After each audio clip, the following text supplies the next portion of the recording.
제 성경으로는 구약 성경 476면에 있습니다. 사무엘하 9장 1절에서 13절까지 말씀이 되겠습니다.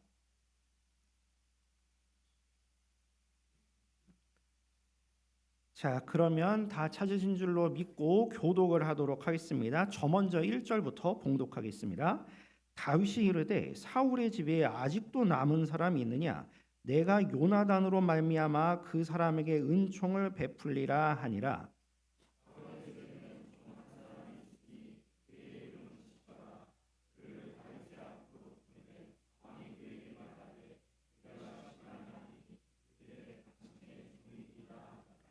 왕이 이르되 사울의 집에 아직도 남은 사람이 없느냐? 내가 그 사람에게 하나님의 은총을 베풀고자 하노라 하니 시바가 왕께 아뢰되 요나단의 아들 하나가 있는데 다리 저는 자니이다 하니라.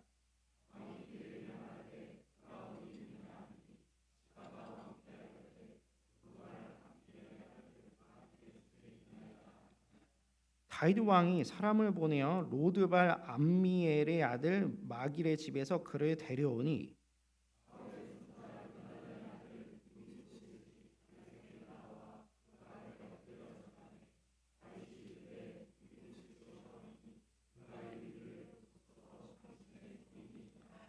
다윗이 그에게 이르되 무서워하지 말라. 내가 반드시 내 아버지 요나단으로 말미암아 내게 은총을 베풀리라. 내가 내 할아버지 사울의 모든 밭을 다 내게 도로 주겠고 또 너는 항상 내 상에서 떡을 먹을지니라 하니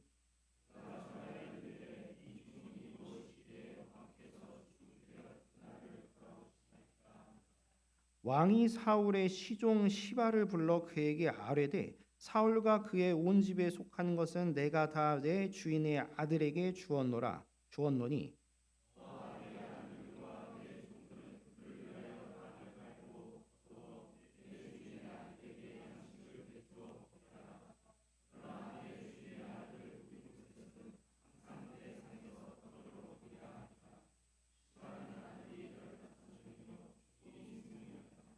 시바가 왕께 아뢰되 내 주 왕께서 모든 일을 종에게 명령하신 대로 종이 준행하겠나이다 하니라.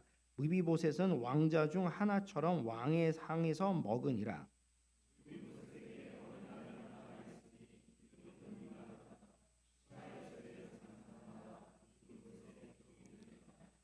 다 함께 읽도록 하겠습니다. 무비보셋이 항상 왕의 상에서 먹음으로 예루살렘에 사니라. 그는 두 발을 다 절더라. 아멘. 이 시간 담임 목사님께서 나오셔서 은혜 흘려 보내기라는 제목으로 말씀 전하실 때 큰 은혜 받으시길 바랍니다. 네. 오늘 본문에 나오는 장면은 구약 성경에 나오는 여러 장면 중에 가장 아름다운 장면 중에 하나가 아닌가 싶습니다. 다윗이 온 이스라엘의 왕이 되고 예루살렘 성을 수도로 삼고 하나님의 언약궤를 옮겨 놓는 일까지 다 마쳤습니다. 이제 나라가 완전히 안정되고 평안하게 되었어요. 그때에 다윗은 죽은 왕 사울의 후손들을 찾게 됩니다.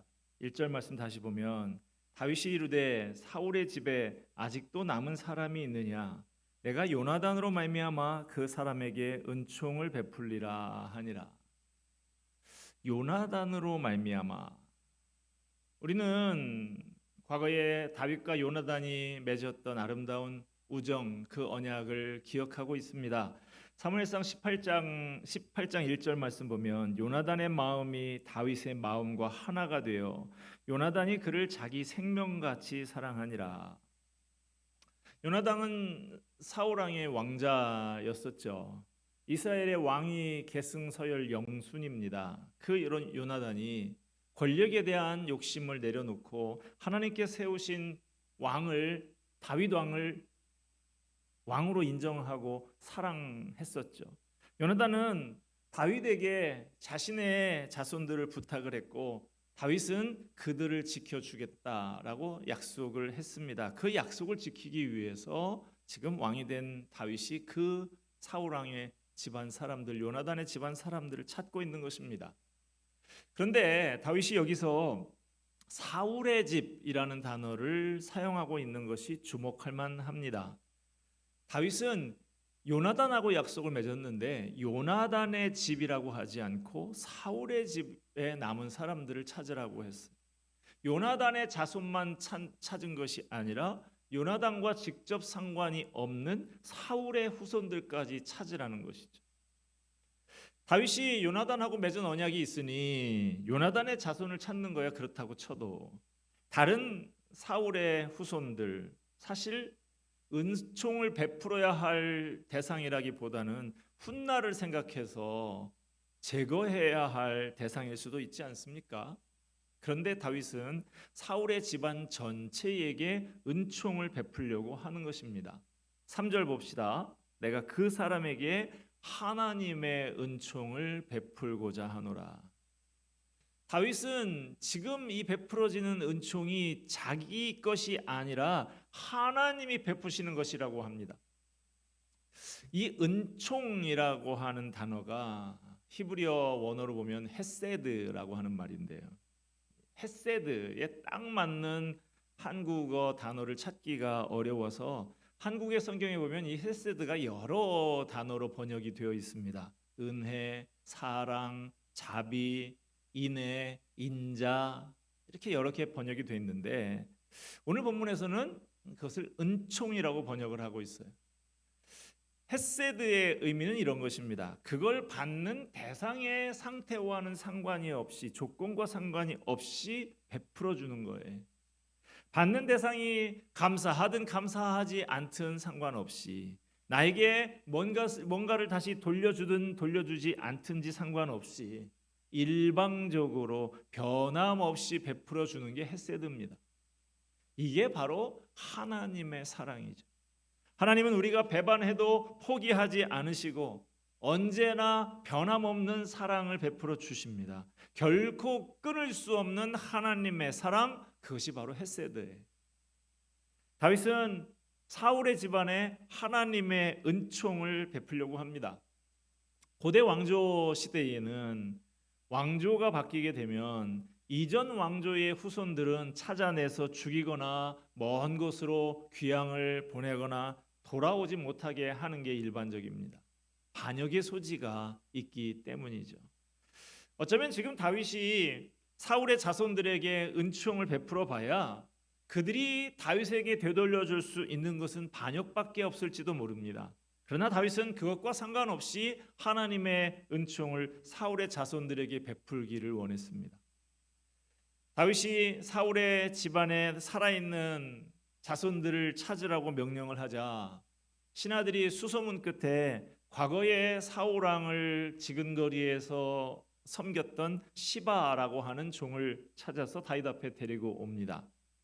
그는 다윗에게 이렇게 보고를 합니다. 3절 하반절에 보니까 요나단의 아들 하나가 있는데 다리 저는 자이니다.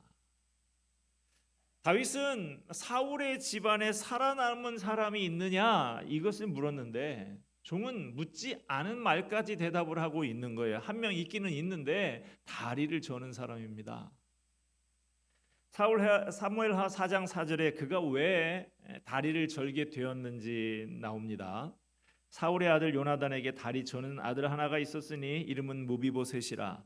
전에 사울과 요나단이 죽은 소식이 이스라엘에서 올 때에 그의 나이가 5살이었는데 그 유모가 안고 도망할 때 급히 도망하다가 아이가 떨어져 절게 되었더라. 자, 이 무비보셋 이 주인공이 5살이었을 때 사울 왕과 그 왕자 요나단이 블레셋과 전투를 벌이다가 죽게 되죠. 이제 블레셋 군인들이 왕궁으로 몰려와서 왕궁을 함락시키고 남은 왕족들을 잔인하게 죽이는 일만 남게 된 것이죠. 그 소식을 전해 들은 유모가 어린 왕세 손을 안고 피신을 하다가 떨어뜨리는 바람에 무비보셋이 장애를 입고 두 다리를 모두 절게 되었다라는 것입니다. 무비보셋은 하루아침에 부모를 잃고 고아가 됐습니다. 그리고 두 다리를 쓰지 못하는 장애인이 됐어요. 신체의 장애를 입은 것도 불행합니다마는 언제라도 사울의 후손이라는 것이 밝혀지게 되면 죽임을 당할 수 있기 때문에 평생 두려운 마음을 품고서 숨어 지내야 하는 비참한 인생이 된 것이죠. 무비보셋이 숨어 지내던 것은 로드발이라고 합니다. 로라는 말은 히브리어로 아니다, 부정 접두어고요. 드발이라는 것은 목초지라는 뜻이에요. 그러니까 둘을 합쳐보면 로드발은 목초지가 아닌 곳, 풀이 자라지 않는 곳, 황무지라는 뜻인 것이죠. 무비보셋의 인생이 얼마나 불행합니까? 두 다리에 장애를 입었습니다. 황무지에서 숨어 지내야 하는 기구한 운명이었어요. 다윗은 사람을 보내서 무비보셋을 데려오게 합니다. 하루아침에 고아가 되고 장애를 얻고 숨어서 지내고 있는 무비보셋에게 어느 날 사람이 찾아왔어요. 다윗 왕이 자신을 찾는다는 것이죠. 무비보셋이 얼마나 놀랐겠습니까? 온몸이 얼어붙었을 거예요. 드디어 운명의 날이 올 것이 오고야 말았구나 생각을 했을 것입니다. 마침내 무비보셋이 다윗 왕 앞에 대령하게 됩니다. 6절 말씀 보면 사울의 손자 요나단의 아들 무비보셋이 다윗에게 나와 그 앞에 엎드려 절하매 다윗이 이르되 무비보셋이여 하니 그가 이르기를 보소서 당신의 종이니이다. 다윗 왕 앞에 엎드린 무비보셋은 얼마나 두려웠겠습니까? 자기 할아버지 사울이 다윗에게 못된 짓을 얼마나 많이 했는지 익히 들어서 알고 있었을 텐데 다윗이 자기를 살려둘 리가 없을 것이다 라고 생각을 했을 거예요. 그가 기대할 수 있는 것은 덜 고통스럽게 죽는 정도가 아니었을까라는 생각이 듭니다. 여러분, 우리가 이 땅의 삶을 마감하고 하나님의 심판대 앞에 서게 될 때 우리도 무비보셋과 같이 될 거예요. 거룩하신 하나님 앞에 두려워 떨며 서게 될 것입니다. 다윗 왕 앞에 두려워서 얼굴도 들지 못하고 엎드려 있는 무비보셋에게 다윗이 다가와서 말을 합니다. 7절 3관절에 다윗이 그에게 이르되 무서워하지 말라. 내가 반드시 내 아버지 요나단으로 말미암아 내게 은총을 베풀리라. 두려워서 떨고 있는 무비보셋에게 무서워하지 말아라.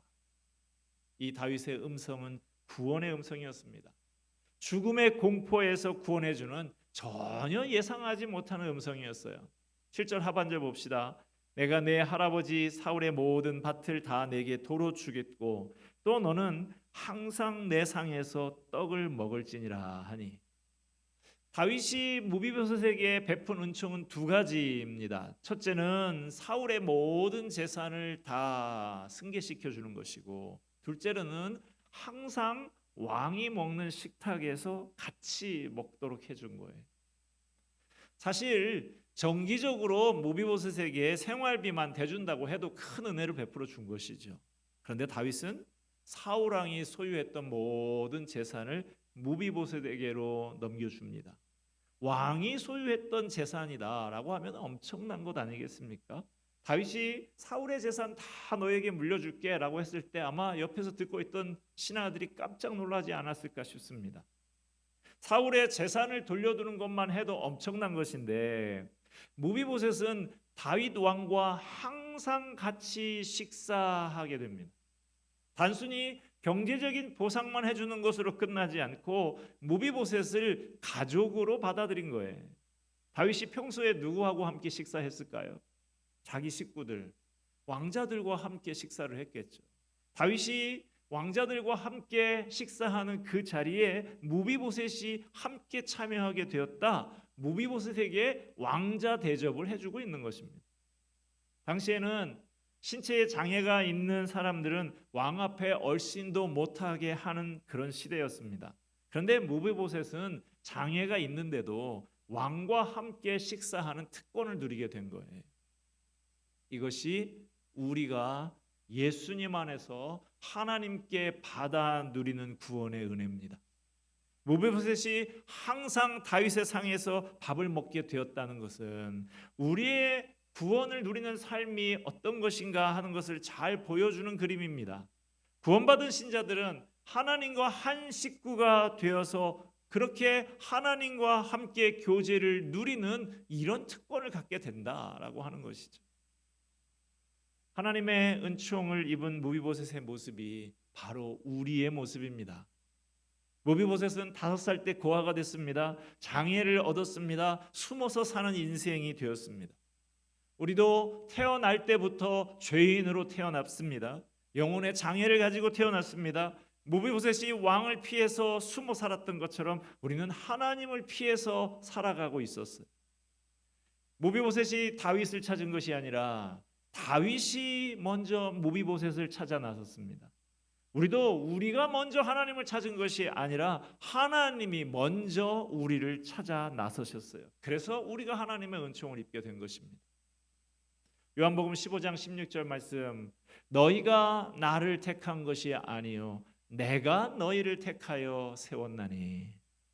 우리가 주님을 택한 것이 아니라 주님께서 먼저 우리를 택해 주셨습니다. 왕이신 하나님께서 먼저 손을 내밀어서 거지와 같이 누추하고 더러운 우리의 손을 잡아주신 것. 무비보셋은 다윗이 베풀 은총을 받을 자격이 없었습니다. 갚을 것도 없고 돌려줄 것도 없었어요. 우리도 마찬가지입니다. 우리도 하나님의 은총을 받을 자격이 없고 하나님께 돌려드릴 것도 없어요. 다윗이 무비보셋을 왕의 식탁에서 함께 먹을 수 있게 해준 것처럼 하나님은 우리를 자녀로 받아주시고 주님의 식탁에 함께하는 영광을 허락해 주셨습니다. 우리가 때때마다 성찬식을 거행을 하는데 우리가 참여하는 성찬은 왕 대신 하나님의 식탁이에요. 허물과 죄가 많은 우리들이지만 그 모든 걸 덮어주시고 주님의 식탁에 참여하는 영광을 우리에게 주신 거예요. 시편 23편 5절 말씀, 주께서 내 원수의 목전에서 내게 상을 차려주시고, 원수가 주변을 둘러싸고 있어도 하나님은 우리를 식탁으로 초대해 주시는 분이십니다. 천군 천사가 호위하면서 지켜줍니다.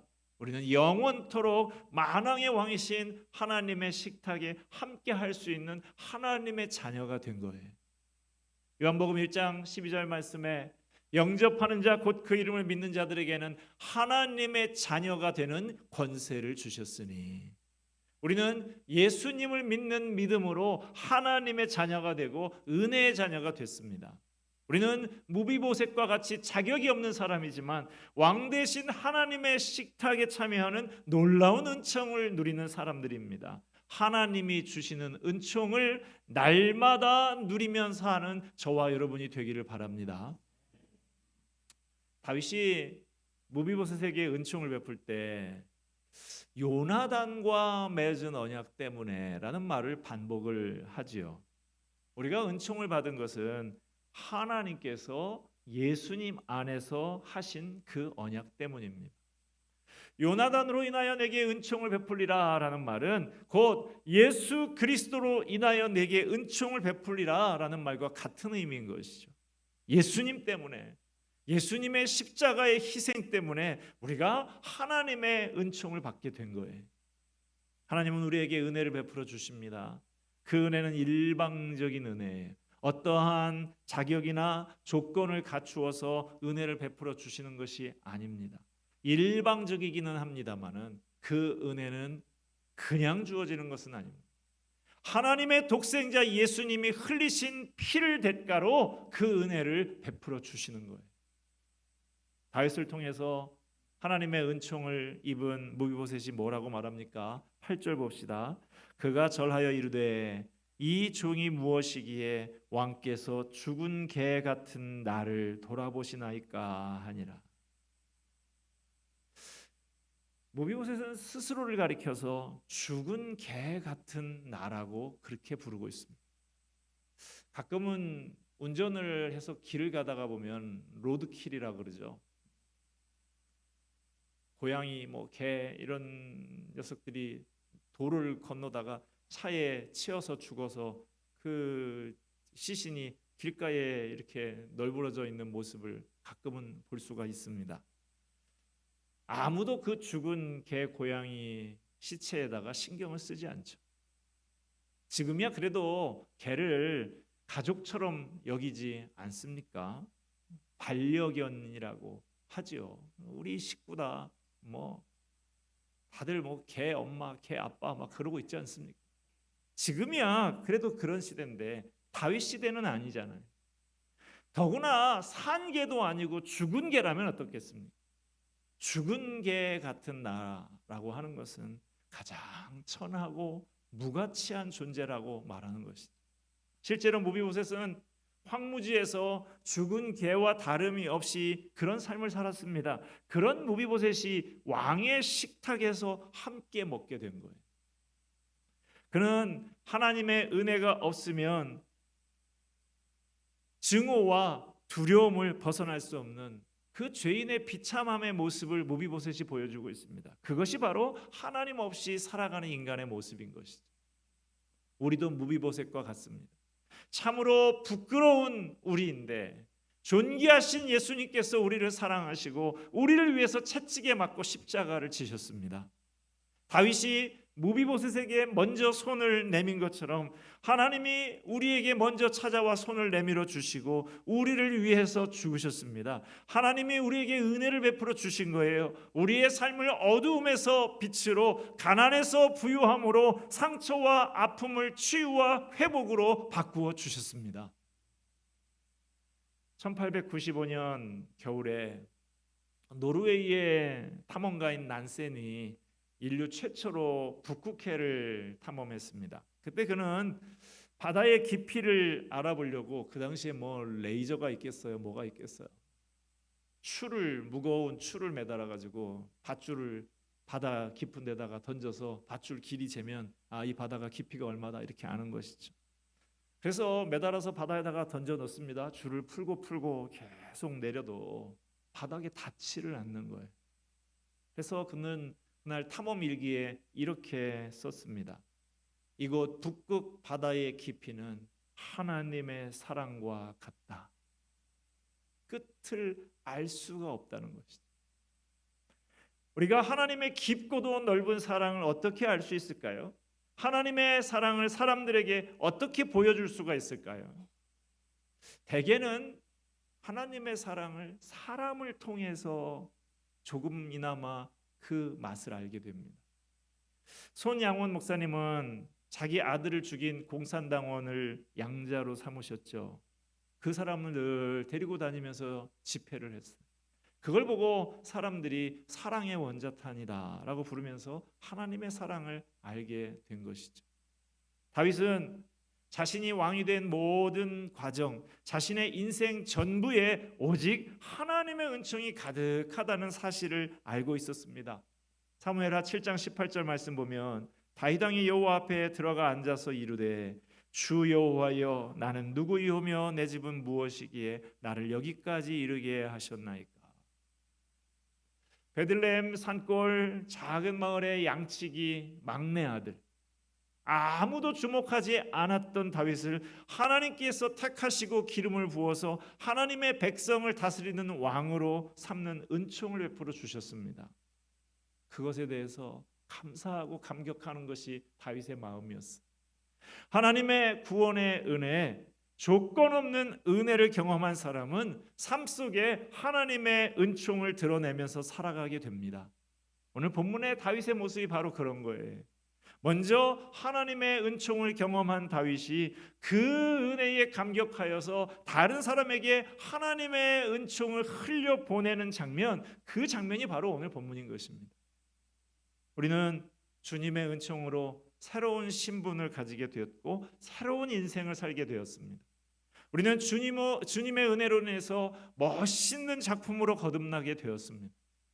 하나님의 놀라운 사랑을 경험한 우리에게 하나님께서 기대하시는 것이 있습니다. 우리를 통해서 또 다른 사람들이, 많은 사람들이 하나님의 사랑을 경험하고 맛보게 되는 거예요. 여러분, 고인물은 썩는 법이죠. 물은 가둬놓지 말고 흘려보내야 생명력을 발휘하는 거예요. 나도 살고 다른 생명을 또 살리는 것이죠. 은혜의 강물도 마찬가지입니다. 받은 은혜를 혼자서 붙잡고 있지 말고 은혜를 나누고 베풀고 흘려보낼 때 은혜가 더 커지는 것입니다. 여러분은 받은 은혜를 흘려보내고 있습니까? 여러분을 통해서 여러분의 가족이, 친구가, 주위의 사람들이 하나님의 은혜를 경험하고 있습니까? 오늘 본문을 보면서 저와 여러분의 삶에 변화가 있기를 바랍니다. 하나님의 은혜를 날마다 더 깊이 경험하며 내가 경험한 하나님의 은혜를 나만의 것으로 묵혀두지 않고 다른 사람에게 흘려보내서 하나님의 은총을 드러내는 삶이 되시기를 주님의 이름으로 축원드립니다. 기도하겠습니다. 은혜와 사랑이 풍성하신 하나님 아버지, 무비보셋에게 임한 은총, 그것이 우리에게 임한 하나님의 은총임을 알고 감사를 드립니다. 하나님을 떠났던 인생, 황무지 같은 인생을 사는 우리를 불러 하나님의 자녀 삼으시고 주님과 교제하는 은총을 베풀어 주셔서 감사합니다. 하나님의 은혜를 날마다 더 깊이 경험하며 내가 경험한 하나님의 은혜를 나만의 것으로 묵혀두지 않고 흘려 보내어 하나님의 은총을 드러내는 삶이 되기를 소원합니다. 예수 그리스도의 이름으로 기도하옵나이다. 아멘.